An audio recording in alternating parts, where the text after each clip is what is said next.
Don't call it a comeback. The Fixer Upper has been here for years. I'm going to show you why in 2023 the Fixer Upper is going to be making a resurgence. I got the stats to back it up. I got my holiday spirit. I got my PowerPoint. Let's break it down.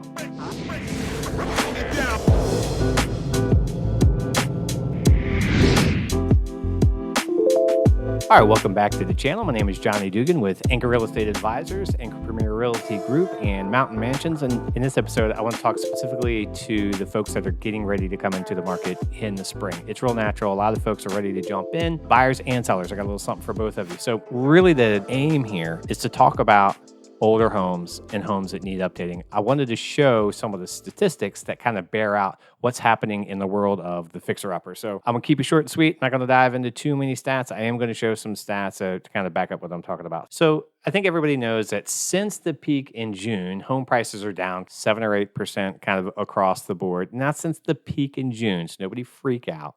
All right. But year over year, it's still up. And this is the slowest time of the year. So cyclical, it's always down a little bit this time of year. So I wanted to focus on one sector of the market that's down more than others. It's actually drawing down the entire market. So in general, I'm talking about older or dated homes. As agents, what we were most surprised about as we were watching the craziness the last couple of years is how an older home and a home that obviously needed updating, had that old kitchen, had those old bathrooms, was commanding 98, 99% of what a like new or renovated home was pulling.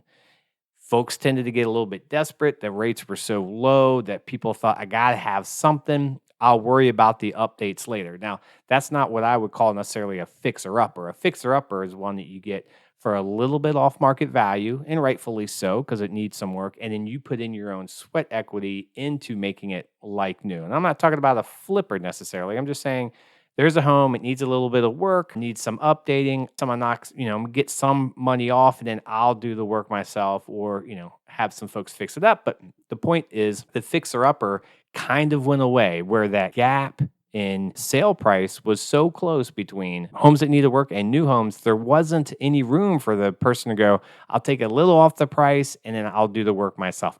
Everything was kind of going for top dollar. So what we're seeing now is the fixer-upper come back. And this is really good news. So that trend of everything going for top dollar is kind of coming to an end. Now, this is not the market for low balls. It doesn't mean that every house is going to take $20,000 off, or if it needs some updating, that it's priced wrong and the price should automatically come down. I'm saying if you're comparing it, either a new home or a home that's been fully renovated, there should be some concessions off the price by direct comparison. It doesn't mean every house should be lowballed and every house is all of a sudden this great steal. All right, so let's go to the stats, right? So like I mentioned before, since the peak in June, May and June, the whole market's down 7 or 8%.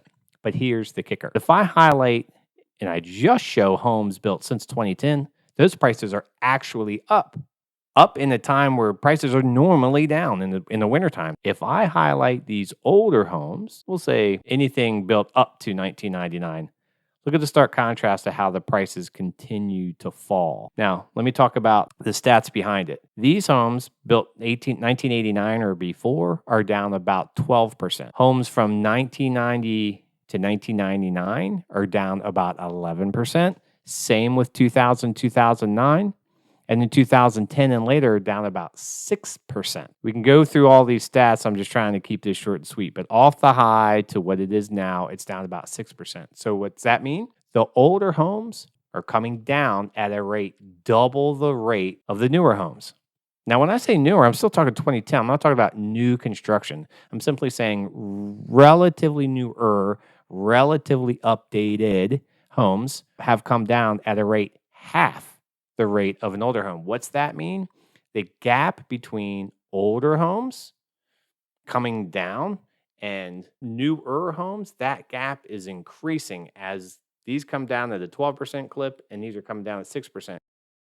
Okay, so I had to take a quick pause. I wanted to illustrate the point I was trying to make here in the video, and I found this stat. And this shows the dollar per square foot of home prices since 2009. The blue line represents the newest homes. The black line represents the oldest homes built in pre-1989. And what I wanted to show here is we know 2008 is the Great Recession, and then home prices came down, then really started recovering about 2012.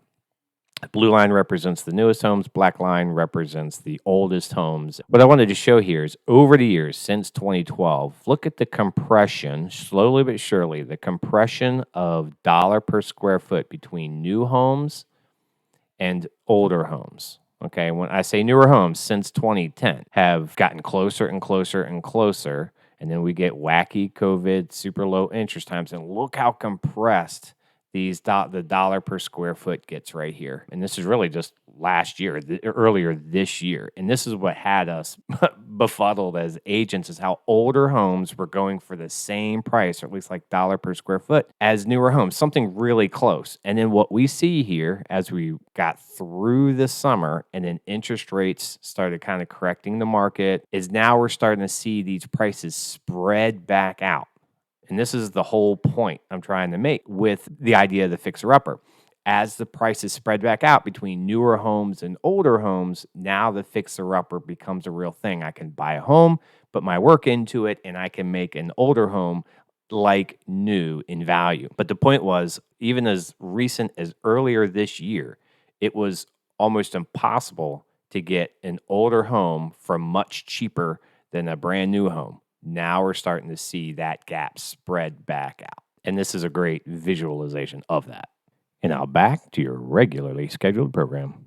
Then the springtime, I do expect things to settle down as far as declining are concerned. But the gap between homes that need work and newer homes, that gap is going to continue to grow as the market corrects itself. It was incorrect to have older homes going for just as much as renovated or like new or even new homes. There's one other stat I'm going to nerd out here on: percentage of original list price. Here it's showing that the percentage of original list price on homes built after 2010 is still 99.6%. And original list price means even if there's been price reductions in the home, which happens a lot, unlike this stat is percentage of list price. So if the price has been reduced and then it sells for that amount, it's sold for 100% of list price.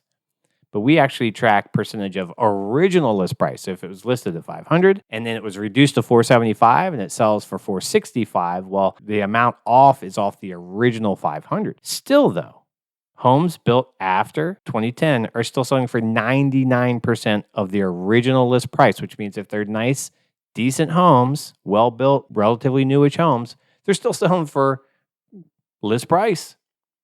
If I change that to 1989 or before, notice we came off of a high of 101.4% and we're down to 96%. So there's a 5% difference in the amount of money these homes are pulling. Now, 96% doesn't seem that far off, but if you simply do the math, 3% of the sale price of a home, if it's a $500,000 house and you're talking about 3%, you're talking about $15,000 to $20,000, which is consistent with the gap of a fixer-upper. So what's this mean for the market?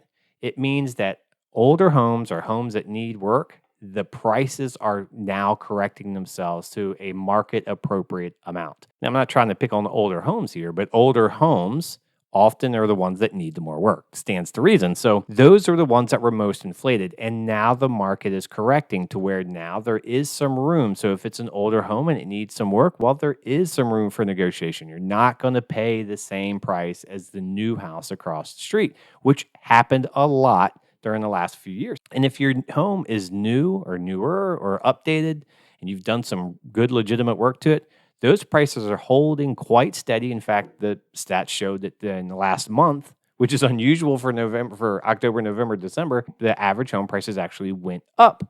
So understand that the market is simply correcting itself to more, we'll call it condition appropriate pricing. So what's this mean for sellers? If you've got a home that's older that needs updating, here's the truth. You're just going to have to admit it. You've got an older home that needs some work. It's not the same as the new house down the street. We simply need to price it and market it accordingly. Again, don't get my words twisted that all of a sudden it's a buyer's market and all of a sudden you got to give your house away. We're simply saying the market prices are more accurate and more appropriate for a home that needs work. it's still a seller's market. You still have a squeeze of inventory, so you don't have to give it away, but you do have to price it more appropriately as it compares to other homes that have been updated. Here's my final word to sellers: just price your house appropriately. Here's the deal: if it needs updating, it probably needed updating when you bought it. And if you bought it a couple of years ago and your price has gone up 90% or even doubled in value and you've done nothing to it, price it appropriately. Good for you. Get your money and move on to the next house. The thing that's burning sellers, this is the typical conversation. How much you want to sell it for? I want to sell it for, my neighbor sold it for 550, so I want 550. Okay, well, he has a new kitchen and a garage. Well, I still want to try for 550. Well, 550 is probably not going to work. I want to try for 550. All right, we'll try for 550. When do you want to reduce it? Well, we'll start reducing it in 2 weeks. Okay, 2 weeks, we reduce it 550 to 525, again down to 500. Oh, now we've got some bites. That's where the price should have been the whole time. And you're still going to get double. You probably paid 225 for it in 2015, and you're sitting on a big old pile of equity. I'm not saying let's skip out, let's skip town. And I'm not saying let's be cheap. And I'm not saying that we're not going to work to get your best price. We always do. The good news, even about this market, the best price is going to come to you. It's going to come to you relatively quickly. So if you're not getting any bites, it's because you're priced out. You're overpriced. And in this world of people swiping past your house when it hits the market and they swipe past it and they either like it or they don't right off the bat, I really warn sellers not to overprice their house and go, oh, I'll just come down when I don't get any bites. It might sit for 3 or 4 months. That's what I want to guard against for sellers.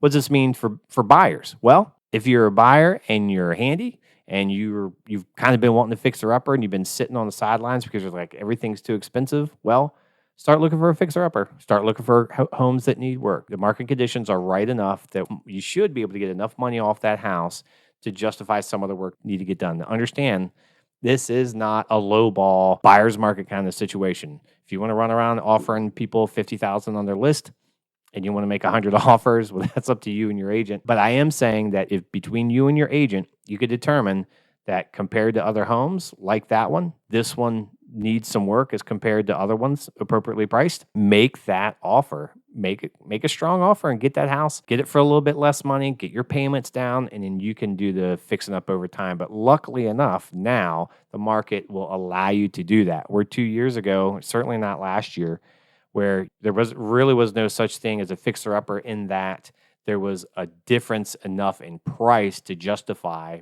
buying a home that needed some work. Bottom line is, even across the board, there is finally some room for negotiation. So take advantage of it. So here's the wrap-up. What's all this meaning? Talked about it last time.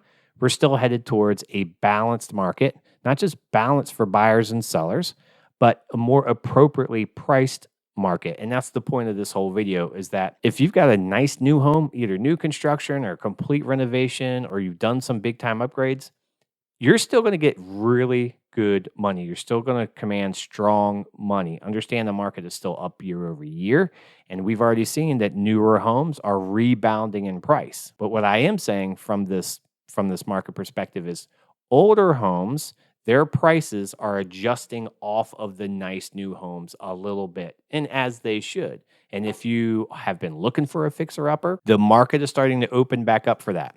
If you have a fixer-upper and you want to sell it, all you have to do is price it accordingly, but you're probably still sitting on a stockpile of equity. So you don't have to give it away. But if you overprice it, it will sit and sit and sit. So that's my 2 cents. Everybody have a great holiday. Right, Frosty? All right, y'all. We'll see y'all after the new year. TYJ now.